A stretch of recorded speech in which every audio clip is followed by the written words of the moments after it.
Et ouais, il n'y a plus qu'à ce soir, on va quand même essayer de sourire parce que le sourire est notre meilleure arme en cette soirée.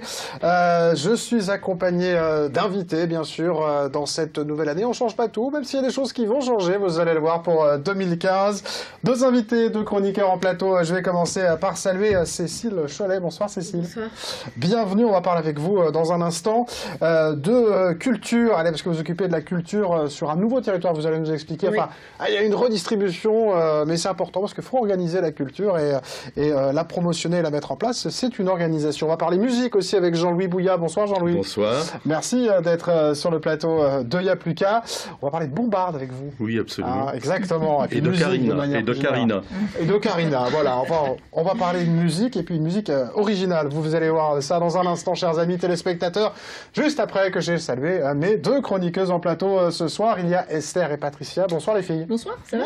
Ça va bien? Ça va bien. Bon, on commence l'année un peu difficilement, mais je vais quand même souhaiter une bonne année 2015 à nos amis téléspectateurs, parce que voilà, on espère quand même que ça va bien se passer, en tout cas que ça va mieux se passer.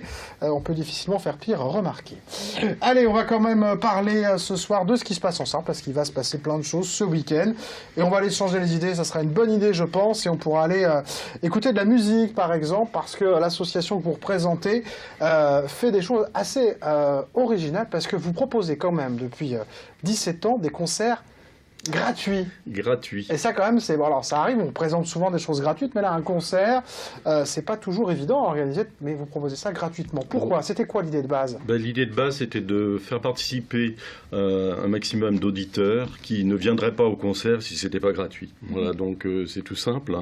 Donc en fait, ça a été initié par le père Le Sourd, qui était à l'époque curé de Notre-Dame-du-Pré, qui est maintenant curé de la cathédrale, et Elisabeth Wilson, qui est organiste. Voilà, moi je suis organiste aussi des 5 églises de RM Ouest. Et donc j'ai pris la succession d'Elisabeth Wilson depuis une dizaine d'années. Et donc on essaye d'organiser, on organise en fait 9 concerts par an, d'octobre à juin. Et c'est notre 17e saison. Et ce concert de janvier, de dimanche 11 janvier, sera le 150e depuis 1998. Un très beau chiffre hein, quand même, et voilà. une très belle initiative. Ça se passe à l'église Notre-Dame-du-Pré. Voilà, c'est tous les deuxièmes dimanches en fait de chaque mois, d'octobre à juin, à 16h30, et on ouvre à 16h, et il y a déjà 100 personnes qui attendent dehors, et l'église est pratiquement toujours pleine. Bon, un beau succès avant de parler de ce prochain concert. Oui, Patricia? Très belle église également. Oui, J'ai l'occasion d'aller voir église. À la crypte. On reconnaît notre Madame Patrimoine, d'un coup, là, voilà. Tac, allez. Oui, on peut y l'avoir même quand il n'y a pas le concert. Ouais. Alors, pourquoi ne pas joindre l'utile à l'agréable? Voilà. Exactement. Et la musique faire dans ce beau lieu est aussi tout à fait à sa place. Bien évidemment, ça ne gâche rien, on est bien d'accord. Quel type de musique vous nous proposez de manière générale, avant qu'on rentre dans le détail du concert? Alors, des musiques très variées, hein, puisque l'an dernier, on avait reçu un groupe de musique juive, Klesmer Band, là, qui vient d'Alençon. On reçoit des ensembles vocaux régionaux, enfin, de la région, mais également on fait venir des musiciens de la région parisienne et de Bretagne, enfin, d'un peu partout. Alors, est-ce qu'on peut parler de ce concert de dimanche? Voilà, alors c'est un concert avec un talabardeur très connu, un breton. Alors, comment on dit ça? Talabardeur. Qui joue de la bombarde. Qui joue de un sonneur de bombarde, ça s'appelle un talabardeur. Et alors, il a la particularité de jouer également d'un instrument que peu de gens connaissent, l'ocarina, qui est en fait qui ressemble à une tête d'oie, qui se joue un petit peu comme la flûte, et qui est fait dans une matière en terre cuite, en fait, et qui a une sonorité très douce.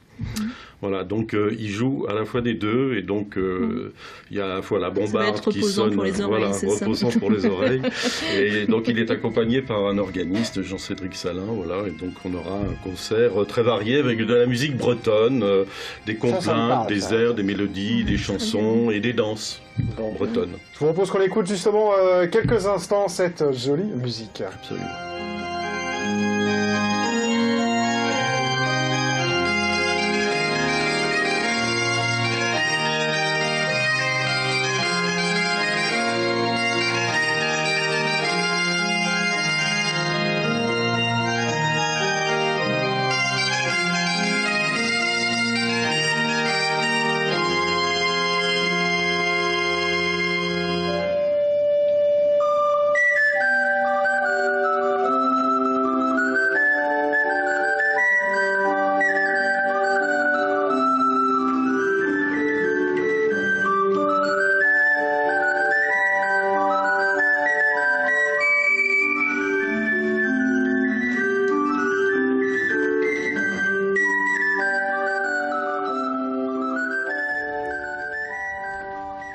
Jean-Louis nous expliquer quelque chose, nous en parler. Moi, je parlais un peu en antenne de cette fameuse Ocarina qui est dans un jeu vidéo très, très célèbre. Vous connaissez ça, Esther? Oui, un peu.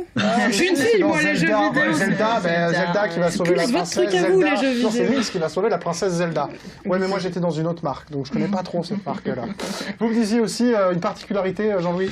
Eh bien, c'est qu'en fonction des groupes, soit ils jouent dans le chœur quand ça se présente, ou alors si c'est l'orgue, ben ils jouent à la tribune. Et alors on a la possibilité, en fait, on installe un caméscope à la tribune, on retransmet par un vidéoprojecteur dans le chœur sur un grand écran, donc les gens ont un contact beaucoup plus direct avec les musiciens qui sont à la tribune et qui ont le dos tourné forcément, puisque la tribune est dans le fond de l'église. Voilà, donc les gens voient le concert sur écran. Alors quand les musiciens sont un petit groupe instrumental, au contraire, on installe des estrades sur le chœur. Voilà. Ah, ben c'est impeccable, ça c'est original en tout cas. Comment on fait pour faire fonctionner une machine comme ça? Parce qu'il faut en parler, c'est gratuit, mais on peut quand même vous aider quand on vient en achetant le programme par exemple. Voilà, donc on fait un petit programme donc, qui est imprimé par l'imprimerie de la ville, gracieusement voilà. Et puis nous faisons une collecte à l'entracte et puis on donne l'ensemble de la recette aux musiciens. C'est au chapeau, comme les concerts de rock. Ben, c'est ça, exactement. Voilà. Ben oui, mais on devrait, parce que moi j'aime beaucoup, les anglo-saxons ont cette manière d'écouter de la musique dite classique de manière plus, voilà, ils peuvent écouter ça avec la bière et le truc, ce qu'on fait pas trop en France. Je trouve qu'on devrait parfois désacraliser un peu cette musique dite classique, parce qu'on l'écoute pieusement, et à l'époque, ils n'écoutaient pas forcément pieusement du temps où, en tout cas, elle était produite. Mais ceci dit, on ne fait pas que de la musique classique. Tout à fait, non mais je parlais plutôt de manière générale, en effet. Et ça, c'est le militant pour la musique classique pour tous qui parle, c'est pour ça. On va parcourir un peu le programme, donner quelques exemples, parce que vous le disiez, vous faites des concerts toute l'année. Est-ce qu'on peut se donner envie pour les prochains? Vous pouvez nous annoncer quelques exemples de ce qui va arriver bientôt? Absolument, donc on va avoir un duo guitare-flûte traversière donc au mois de février. La chorale Harmonia qui est dirigée par Gwenaëlle Lucas qui dirige un certain nombre de chorales dans la Sarthe et au Mans. Ensuite un quatuor vocal avec piano. Un ensemble musique à la carte qui est composé de plusieurs musiciens manceaux, et puis un trio avec harpe, flûte et alto pour terminer en juin notre dernier concert de la 17e saison. Alors ils viennent d'où tous ces musiciens? En général, oui, du cru et d'un peu plus loin. Voilà, donc c'est assez varié, mais bon, Trio Mélusine, ils viennent d'un peu plus loin. Jean Baron à la Bambarde, il vient de Bretagne, bon, de Bretagne, au hasard. Et puis on a reçu par exemple le mois dernier I Cantarini, qui est un ensemble de chanteurs corses, voilà, qui font partie aussi, qui sont du Mans. Ils viennent d'Alsace donc? Non, du Mans. Non, mais j'ai pas tout compris. Voilà, et puis ce qui est extraordinaire, c'est que déjà la 18e saison, on est complet. C'est-à-dire que j'ai déjà fait le programme de la 18e saison, c'est complet d'octobre 2015 à juin 2016. Bah, ça veut dire que c'est une belle initiative. Ça marche. Ça fait plaisir de voir de belles initiatives qui fonctionnent bien. On le rappelle, donc ces concerts, les deuxièmes dimanches de chaque mois, à l'église Notre-Dame du Pré, c'est gratuit, on l'insiste. Bon, vous pouvez quand même donner un petit coup de main, parce qu'il faut que ça fonctionne, donc achetez le programme. 2 € quand même, c'est quand même abordable pour puis de faire un petit geste à l'entracte aussi, c'est bien, parce que les musiciens qui viennent de loin, en plus, il faut quand même les rémunérer, puis les musiciens vivent de leur métier. Exactement, exactement. Merci Jean-Louis d'être venu nous parler du Pré en musique. On a mis les coordonnées, bien sûr, pour que les gens puissent avoir toutes les informations sur le programme à venir. Allez, on va changer d'univers, on reste dans la musique quand même, parce que il y en a, même si c'est une pièce un peu originale dont on va parler dans un instant, mais avant, avec vous, Cécile, j'aimerais qu'on explique un petit peu ce que vous faites, votre métier, vous promotionnez la culture, c'est important ça quand même. Alors mon vrai titre c'est chargé de mission culture. Ah pardon, excusez-moi, j'adore les chargé de mission, je crois que on aime bien ça, ça fait bien. Mais ça veut pas dire grand chose, hein. En fait, si finalement. Non mais vous faites rien.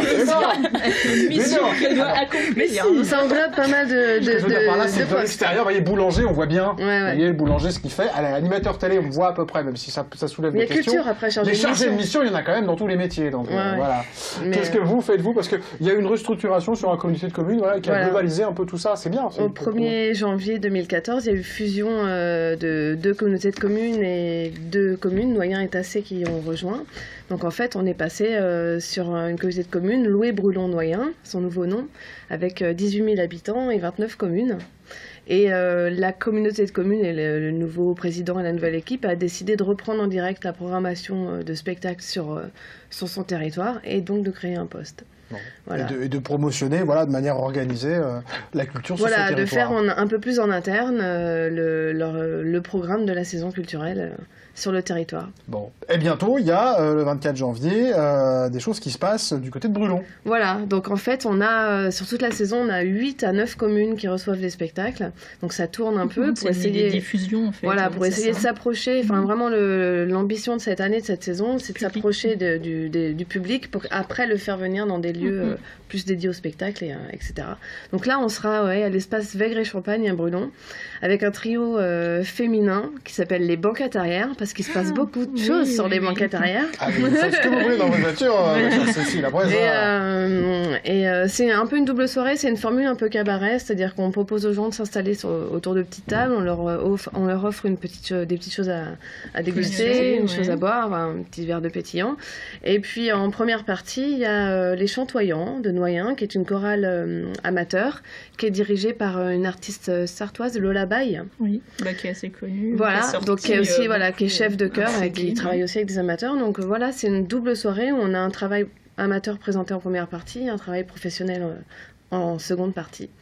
Voilà. Et pour ce qui est des banquettes arrière, c'est drôle, c'est des textes, voilà. Moi, je les ai vues. Oui. Elles sont passées à changer en octobre. Elles sont absolument incroyables, donc c'est très inattendu, un peu subversif, et drôle dans la manière d'être présenté aussi. C'est un spectacle surprenant. Oui, et c'est vrai qu'elles jouent de leur physique, elles jouent de leur voix. C'est vraiment, à la base, trois comédiennes, deux chanteuses qui ont rencontré une comédienne un peu plus clownesque, et elles ont décidé de vraiment partir sur ce répertoire. Elles écrivent leurs textes assez corrosifs, assez critiques société, mais toujours avec un brin d'humour et de dérision. Et elles s'envoient des pics à longueur de soirée et de chansons. Et voilà, elles ont des petites apparitions speakerines. C'est vraiment enthousiasmant. Et moi, j'ai eu des larmes de plaisir quand je les ai vues. C'est vrai. Alors, si on a pris un peu d'avance, c'est parce qu'il va falloir réserver. Voilà, on incite les gens à réserver. On va indiquer les coordonnées pour pouvoir le faire. Voilà, il faut réserver avant le 20. Donc, prenez un peu d'avance. Organisez-vous pour aller le samedi 24 janvier à 20h30. Allez, d'autres choses, qu'est-ce que vous pouvez nous dire? Parce que je vois que vous avez un bon programme. Qu'est-ce qu'on peut annoncer? On a vu un monsieur avec un violoncelle tout à l'heure. De qui s'agit-il? Alors, c'est Tony Cello. C'est un peu notre rendez-vous one-man show, même s'il n'aime pas trop cet intitulé de l'année. Ah, mais nous, on aime bien les cases. C'est comme chargé de mission, des trucs comme ça. Donc, c'est un jeune homme, c'est un chansonnier qui est violoncelliste hors pair, qui fait partie de l'orchestre de Limoges notamment, et qui a une présence comique sur scène, burlesque, parce qu'il est vraiment très maladroit. Et il y a tout un jeu de scène entre ces musiques. C'est des interprétations de Brel, Brassens, des petits textes un peu coquins, un peu cocasses. Enfin voilà, c'est... Ce que je vous propose, c'est qu'on écoute un extrait, comme ça, on se met dans l'ambiance directement. Anthony Cello, on l'écoute. C'est la musique, quoi. C'est le violoncelle, hein. C'est pas avoir de soucis.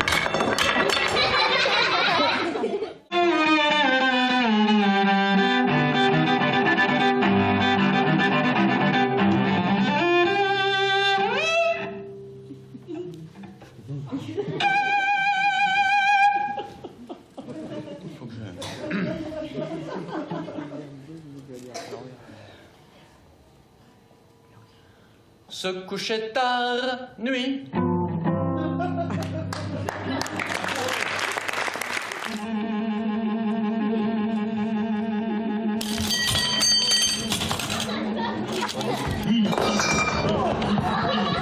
La hauteur, ça.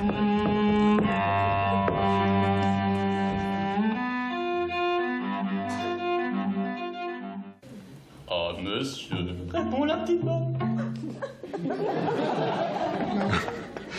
il nous fait rire quand même. Ah oui, il est un petit peu là. On parlait de Pierre Richard dans les références. Ouais, c'est vrai que je voulais pas. Enfin voilà, on me demande beaucoup, voilà, dans le contexte qu'on connaît aujourd'hui, dans le contexte qui est actuellement sur la société, les gens ont besoin de divertissement, mais moi je veux passer le divertissement par la culture et je ne voulais pas juste un one-man show avec de la blague facile. Je défends vraiment qu'il y ait une création artistique derrière, qu'il y ait un vrai projet et des gens comme Tony Cello, pour moi, sont vraiment entre l'humour, la chanson, le chansonnier, avec vraiment quelque chose de pensé. Donc c'est ce que je veux amener dans la programmation. Ah, mais j'aime bien le petit côté un peu subversif aussi, parce qu'il joue pas du violoncelle comme dans le petit quatuor à cordes.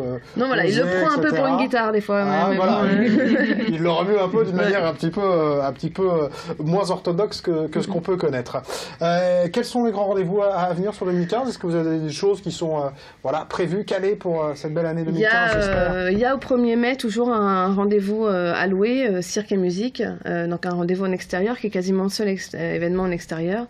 Donc avec là une compagnie de toulousaine qui sera présente, avec une fanfare, avec Cirque Dangereux, des circassiens du Mans, de Tresson. Enfin voilà, une journée assez complète. C'est la journée gratuite. Enfin voilà, on parlait de gratuité, de choses payantes ou pas. C'est toujours un gros dilemme. Nous voilà, on est sur des tarifs pour nous accessibles, 9, 6, 3 €. Et puis on a 1 à 2 événements gratuits dans l'année en ouverture de saison, en fin de saison. Mais parce que il y a des métiers derrière, il y a des gens qui en vivent, et parce qu'on paye sa place de cinéma, pourquoi pas payer sa place en place de spectacle. Voilà, il faut un petit peu tout sur un territoire. Bien sûr, mais de toute façon, la culture ne peut pas fonctionner sans argent. Il n'y a rien de... Voilà, mais c'est vrai qu'après, voilà, avoir ce mix entre des choses gratuites, des choses payantes. Toucher un public vraiment différent, et puis... à la fois familial. Ouais. Bon. Alors justement, ça sera 12 €, puisqu'on parlait de prix. Voilà, alors là, on est à 12 €, c'est notre prix le plus cher de l'année, oui, voilà. parce que c'est un cabaret et qu'il y a des petites gourmandises offertes, etc. Tout va bien, ma chère Cécile. 12 € en effet, c'est le prix donc pour réserver. Un jour de donner le numéro de téléphone qui va s'afficher de nouveau sur votre écran. Merci d'être venu. Merci. L'équipe en régie tenait à vous féliciter pour vos lunettes. Ouais, je sais. Particulièrement, voilà. Faut me dire si vraiment c'est dérangeant. C'est un peu l'idée, mais elles sont incroyables. Voilà. Et elles sont bleues, ce qui pour moi est un j'aime bien gage le de pull. qualité. Je préfère le pull. Moi. Ah oui, mais ça je le mettrai moins facilement. Mes élus m'ont dit. Je suis pas sûr que je le mette non plus. Mes élus m'ont dit hier, mon président hier m'a dit pour que ton budget culture continue, il faut que tu sois visible. Donc voilà. Vous êtes ici avec nous ce soir, ce qui est pas mal aussi pour la visiter. Merci en tout cas d'être venu nous voir. Bien sûr, nous on continue l'émission dans un instant. On va changer de sujet, on va parler photographie et puis un créateur qui s'appelle Cédric Latouffe, voilà, qui dessine et qui fait des crayonnés. Il y aura la chronique de Patricia, bien sûr. Tout à l'heure, on va visiter quoi ? Malicorne. La faïencerie de Malicorne, un beau lieu sartois. On parlera hip-hop dans la fin de cette émission. Encore quelque chose d'assez différent avec des battles de hip-hop. Et puis, on parlera d'un film avec vous. Ça sera lequel, Esther ? La famille Bélier cette semaine. Bélier, voilà. Très bon. Moi, j'ai bien aimé. Mais on en parle tout à l'heure. Je ne dis rien. Allez, restez avec nous. C'est la suite d'Il y a plus qu'à. Dans un instant, vous ne bougez pas. Allez.